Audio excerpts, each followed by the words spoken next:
Welcome to Fluent Phonics. Today, we will discover the proper pronunciation of the word pews.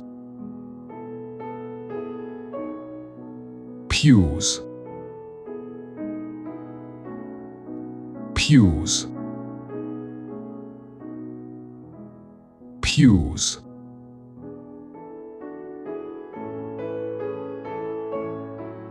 Here's an example of how one might use it in a sentence.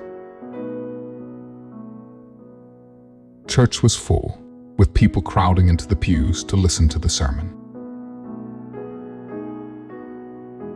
Pews are long benches with backs, often found in churches or other places of worship, on which people sit during religious services or ceremonies.